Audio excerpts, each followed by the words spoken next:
if I'm being honest, the only reason I get triggered by No Sabo Kids is when they start wanting to be the center of the conversation. The center. The center of the conversation, where they are like, well, you have to comfort my feelings right now. And when you speak Spanish, I feel insecure. Oh, okay, that type of center. Yeah. I feel insecure because you're speaking Spanish and I don't know if I can speak Spanish. I don't know if you're going to make fun of my accent and blah, blah, blah. And I'm like, literally, all growing up in the United States, I was told my Spanish was ghetto. Right. But you want to be the center of attention right now because you think I'm going to make fun of you? Like, it seems like a projection. You know I can't help but these, cause they know they can never touch these. So baby, let me talk my shit, or I might just go another feed.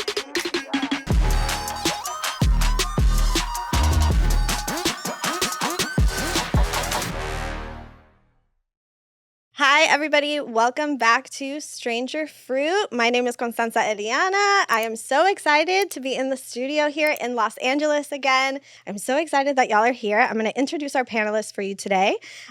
We have Jose Richard Aviles. He is an artist and urban planner, born and raised in South Central LA, and the host of Fruta Fresca podcast and your favorite, Tía Desmadrosa. A huevo. Welcome. We also have Michelle Morales. She is a bilingual school psychologist and creative healing artist who utilizes movement as a tool for healing and self-empowerment. Welcome. Thanks for having me. Yes. And we have Daisy Romero. She is an entrepreneur based out of San Diego and Tijuana, Mexico, and the founder of accessories brand El Cholo's Kid. Welcome. Thank you. I was asked this question on a different podcast that we did as a collaboration, and I was asked, are you still Latino if you don't speak Spanish? What do we think? Yes. You know, and I think because there's just so many aspects to culture.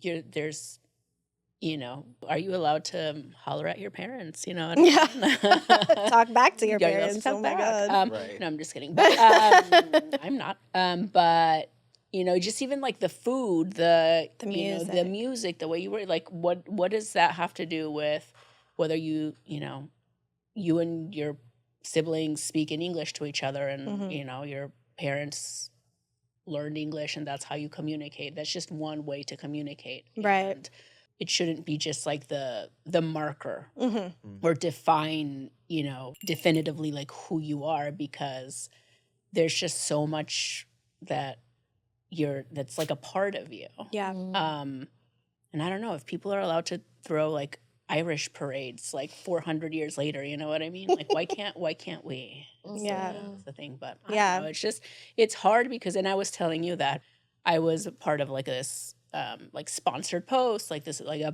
got hired by a brand, blah, blah, blah, and the comments like a white woman taking advantage of like, you know, Mexican culture and artisans and like all this stuff. There's like very heavy conversations, and like people are just, they feel really free to attack very quickly.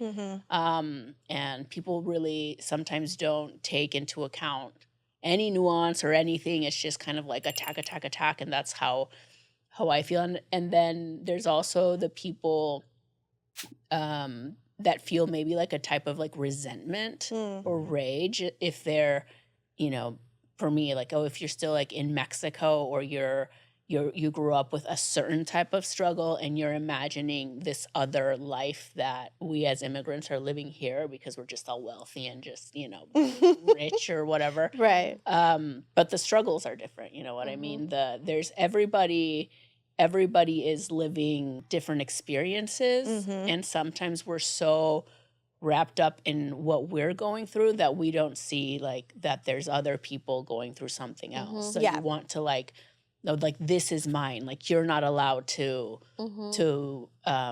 have this thing that's mine because I have to like be here and like fight the government and do this and that and the other. And it's just like, yeah, but like, I'm over here fighting this government, you know, whatever. So it's like, right. It, you know, and I don't know why it doesn't take away anything from you. Like you're not any less whatever just because there's somebody else in another country who like also identifies. There's not like a finite amount of like, Latinidad out in the world that you're just going to like strip me away from my my sazon or whatever. You have some too.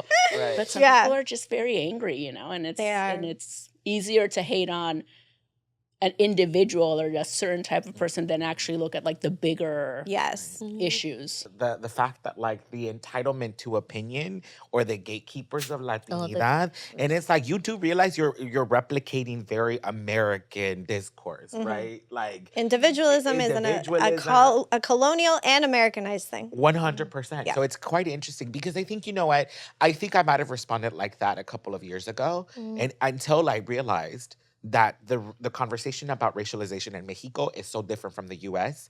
And it's not helpful for anyone to go into Mexico with an American racialized lens because it doesn't work like that in Mexico, right? And so I in that learning, I feel like I've learned to find more compassion for white presenting Latinos for sure. So one of the things that I love to do is call that shit out, like actual white American or white Europeans appropriating our culture. I do call that shit out constantly on my Instagram. And that's kind of a thing that I've been known for. Like people will constantly send me people's accounts and be like, this bitch and blah, blah, blah. La Rosalía, dices tú. We'll go there a different day. But I can totally understand that for somebody who is actually Mexican, who is living in the United States in a social media experience that is very much Americanized, Europeanized, colonized, that you might receive a comment like that from ignorant people who don't realize that Mexicans are also white. They are also black. They are also brown, right? So you actually have to dive a little bit deeper into somebody before you can start putting the appropriation label onto them. And so I'm not surprised that that would happen to you, but I also think it's indicative of the fact that we are in a culture that thrives on appropriation. And that there are so many people like myself who get very triggered when we see white people making salad recipes that are actually pozole or like actually elote, and they're calling it something else. Or like, what's her name? She's married to Bieber. Hailey Bieber. And her doing like, really, that comes from Cholo culture, her doing a little like calling it the brownie donut lipstick trend or whatever. Oh my God. But that came from Cholo culture, you know what I mean? So like, we're just, I think a lot of people, rightfully so, get really triggered when they see a certain type of person that looks a certain type of way, and their immediate response is trauma, rather than being like, okay, but actually let me take a look deeper and see like, is this brand actually owned by a Mexican person or a Latino person? It's like you said, it's a lot easier to just dump the hate rather than to like actually investigate and really check yourself. I've had to check myself a couple times. And it's also like a lot of American Latin people that go really straight for the jugular. Yeah. And it's usually like, as someone who was born in Mexico, I'm like, yeah, but ma'am, but now you're here too. Yeah. Like, you know what I mean? Are you now better because you were born in Mexico, but now you're in Texas or whatever? Right. Does that give you more of a right to, you know, an opinion be a gatekeeper? Yeah, to be a gatekeeper. Because, you know, it's those things that some people are just like very, I don't know. And it's hard having a brand too. And my brand is called, you know, El Cholo's Kid. Yeah. And people think like, oh, like now you're just like appropriating Cholo. I'm like, it's El Cholo's Kid because my dad's nickname is El Cholo. And they called me in the neighborhood, la hija del Cholo. Es la hija del Cholo. El Cholo's Kid. Yeah. No, but people are just like, oh no, you like took that from someone. And it's just like, wow. Bro, like I'm not. It's that. Yeah, and when and I wasn't like when I first started my brand, people are like, you should really change the name. You should El Cholo's Kid.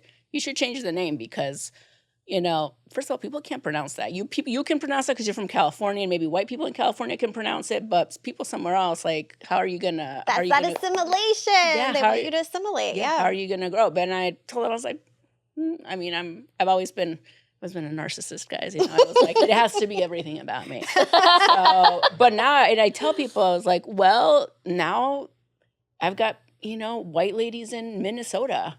And the first time they butcher my name when they tag me on Instagram, but the second time they learned how to say El Cholo's Kid. You know what I mean? Like we all learn. It doesn't need to be so like close to the vest that Right. you can't share culture. you know? Exactly. Yeah. Exactly. Yeah. And I'm suspicious of those questions. I'm suspicious of what people are up to. yeah.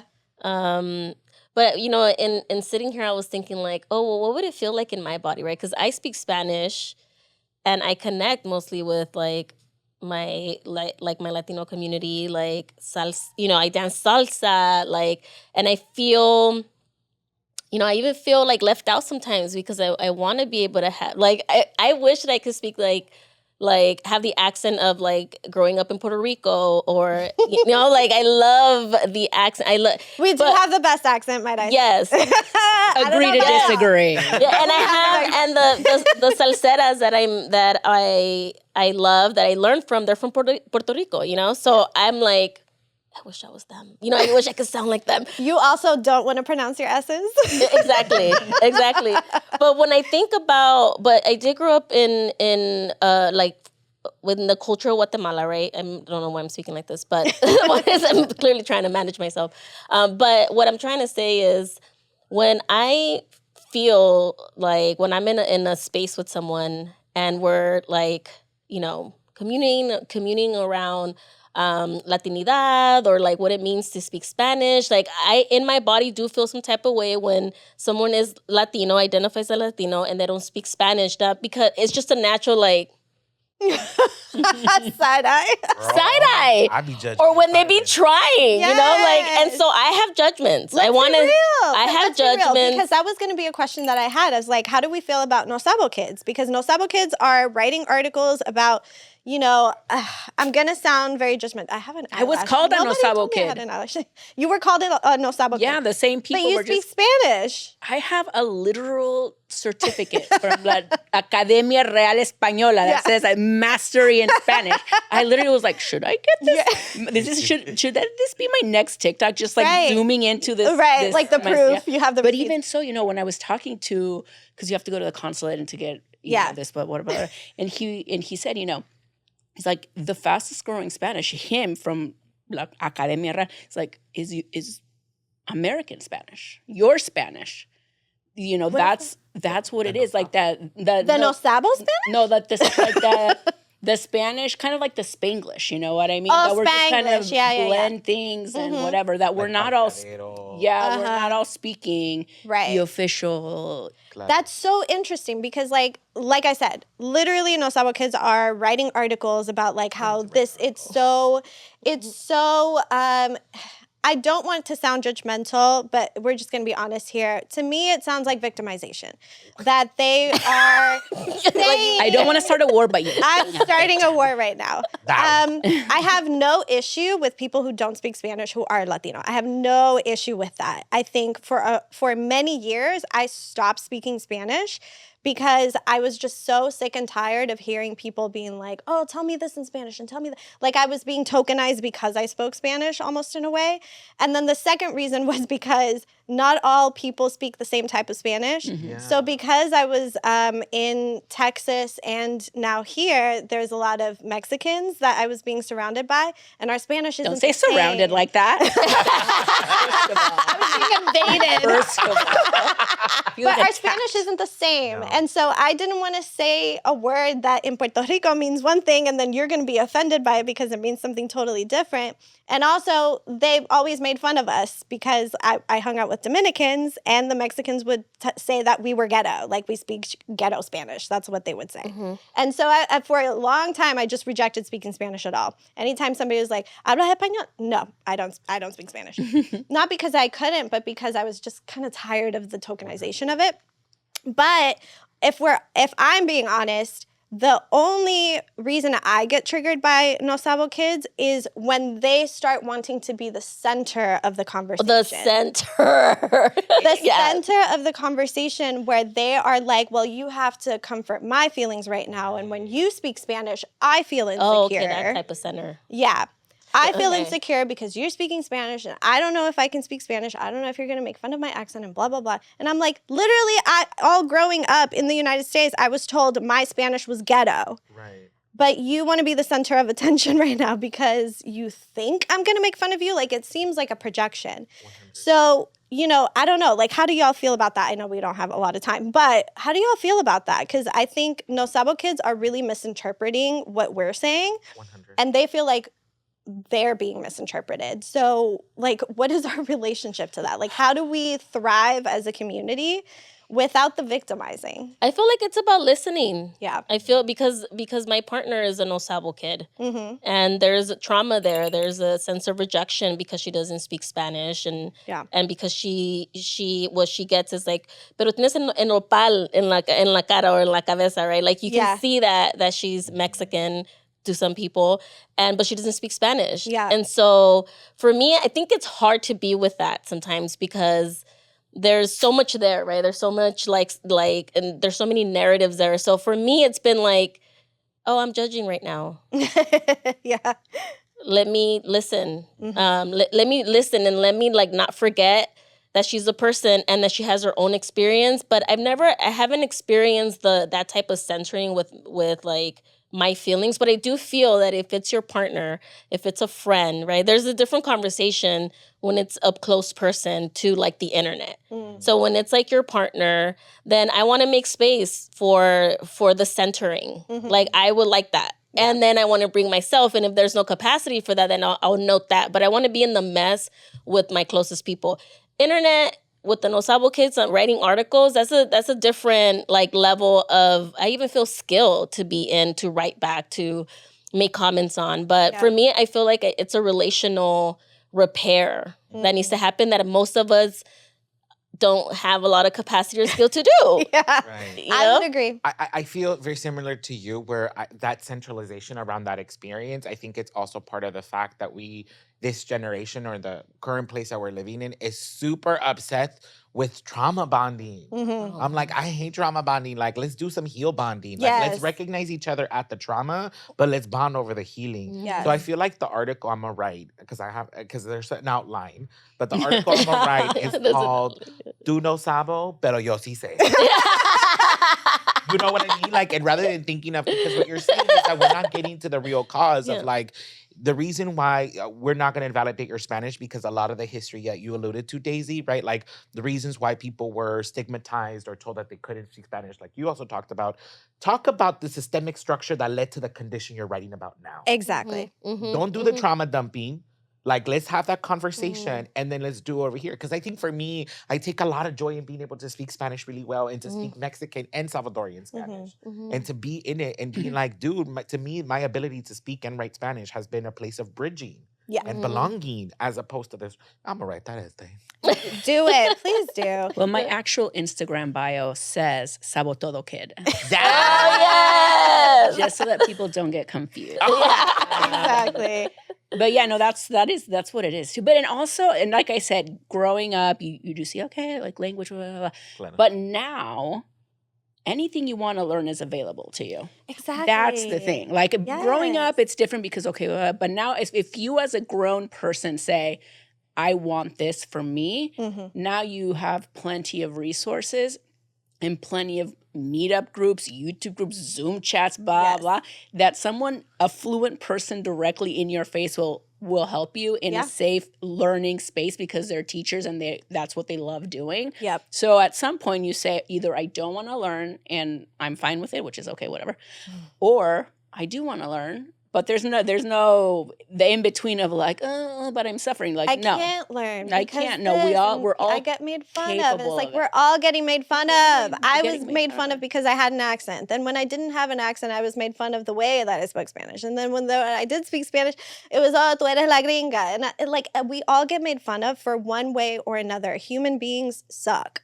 Welcome to the culture, by the way. Welcome, what we do. Welcome to being a human being. I say that I like people, but I don't like humanity. Exactly. But that's what I mean about this is exactly actually what I mean about listening, right? When it's a close person and they're bringing in like their what we label as like them being victims, it's kind of like, well, for me it's like, how do I stay in my body right now and like not make that mine, or go after when I'm judging, because I do judge. Like I go after like, okay, well, what do you want to do next? Exactly. Instead of like, okay, so I suffer too. What now, right? Because that is where I feel like the listening part needs to happen. Like, because it's hard. Because you kind of like the oppression Olympics or whatever. I know. Well, It's like, who cares? You get made fun of. You just keep going. no. You just keep going. I know. I'm so bad at this, right? And I knew that when I brought this subject up, I was going to be the problematic one. Because I was like, Eliana, no. I'm like, hey, I didn't have a choice. Yeah. When I go to the grocery store and my mom is talking to me in Spanish, any old gringa is going to come up to me saying, we don't speak. We literally almost got kicked out of a restaurant once. I think it was an IHOP in the Midwest because we were speaking Spanish. And somebody complained to the waitress and they were like, can you just keep the Spanish down? Like, these are the types of experience that legit people are having. Yeah. I didn't have a choice, right? I didn't have the choice to be like, oh, well, we're not going to do that today. It's like, you put one foot in front of the other. I can't victimize myself because the moment that I do, it's literally the end of the world. Yeah. If I stack up all of the oppression that I have ever faced and all of the bullying that I received and all the reasons why I don't have an accent when I speak because I was getting bullied when I was learning English, if I sit in that all day, every day, and I start writing articles and this and that, I'll die. Yeah, definitely. Literally. So I'm like, why can't we just put one foot in front of the other? Yeah, somebody might make fun of you for attempting to speak Spanish, You're being toxic. but at least you're bilingual. At least you have a leg up. They only speak one language, you speak two. Look at you. Try. Even if it's hola, ¿cómo estás? Yeah. Like, what's up, bitch? So you say no sabo and it's no es. And we get it. We get it. Yeah. I don't know. I feel a little triggered. I wanna say something about that. I'm sending you my love. I know. We have like 2 1 minutes, minute. literally. What I want to say that there's a need for uncoupling because when Yeah. I think about that situation that you just shared, that stayed with you, and that's something that happened outside of the people that you're interacting with in that moment. Let's say if it's like me and I was like a no sabo, I'm not that person at the restaurant who oppressed you or who like told you to, So for me, there's a need for uncoupling the trauma that we experience, and that's where we get not confused, but where we stay when we're traumatized because of our color of skin. No, totally. That's Yeah. why I judge in silence. Same. But you still judge. Oh, hell yeah. 100%. Be like, I ain't trying to sleep with you. That's labor. I'm like, I'm trying to, be cute and cachondeo in Spanish. If you don't get it, no, that's labor. You know where it happens to me? Sorry. It happens to me. Oh, this is where I'm problematic. I feel you, bro. It happens to me with folks who have just come out of the closet. Like, if you are like 27 and it's like, oh, I came out 6 months ago, it's like, oh, baby, what you living? I lived through at 12. We can't date. That's late. I'm like, Yeah. Yeah. I think we we choice. learned that everyone's problematic except for me. Everyone has a great day. Güerita, La ay, leave it to blanquita, la which is güera. not It feels the really problem. good to sit in it. So thank you, everyone. Great. Daisy and I go back a couple of years, and she always tells me online, she's like, you're the first person to tell me I'm a blanquita. Like, I told her, I was like, I'm really traumatized. I tell everybody, I was like, Eliana was the one who told me I was white. Just didn't really compute. It's because too, when you grow up, white means a certain thing. It means the white lady. The American, the Karen, American white lady Yeah. who's like complaining about people speaking in Spanish. Yeah. Right. And so when she told me I was white, it was very upset. Then you look at your yellow skin and you're like, I guess so. yeah. Guess so. Yeah. So it's like a very specific thing in your mind of what that is. Yeah. But see, we're friends. Ish. And we're doing great. Now Eliana be like, girl, your white side coming out. It's this holy Saturday or whatever. Let us not speak more. Well, I love that y'all were able to make this happen. It was so great to have you all here in this conversation. We'll definitely have to do it again. But that's it for our episode today, y'all. And we'll see you soon. Adios.